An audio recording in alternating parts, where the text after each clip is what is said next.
আসসালামু আলাইকুম। আপনারা স্ক্রিনে যে গাছটি দেখতে পাচ্ছেন এটা হচ্ছে বাইকুনুর জাতের একটি আঙ্গুর গাছ। তো অনেকেই জিজ্ঞেস করে গাছে কতদিনে ফল আসে, না কতদিন হলে রোপণ করার কতদিন পরে গাছে ফল আসে। সে একটা আনুমানিক ধারণা দিব আজকে।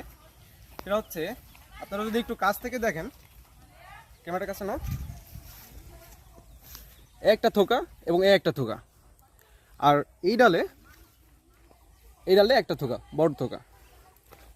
তো গাছ লাগানোর 1 থেকে 1.5 মাসের ভিতরে আপনার গাছে ফল আসবে যদি আপনি সঠিক চর্যা করেন এবং সঠিকভাবে গাছের যত্ন নেন, তাহলে অবশ্যই আপনার এক থেকে 1.5 মাসের ভিতরে আপনার গাছে ফল চলে আসবে। আমাদের এই বাগানটার লোকেশন হচ্ছে ঝিনাইদহ জেলা, কালীগঞ্জ থানা, কুলাবাজার ইউনিয়ন এবং সরাবাড়ি গ্রাম। তো আপনারা যারা বাগান দেখতে যাচ্ছেন বা আপনারা যারা বাগান করতে যাচ্ছেন, তারা বাগান করার আগে অবশ্যই ভিজিট করেন অনেক অনেক বাগান। তো আপনারা চাইলে আপনারা আমার বাগানে আসতে পারেন। আপনারা সচক্ষে দেখতে পারবেন গাছটা রোপণ করা হচ্ছে 1 মাস 10 দিন, অর্থাৎ 40 দিনের মাথায় আপনার গাছে ফল আসছে।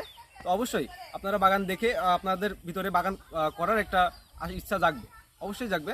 তো আপনারা চাইলে আপনারা এসে দেখে যেতে পারেন। ধন্যবাদ।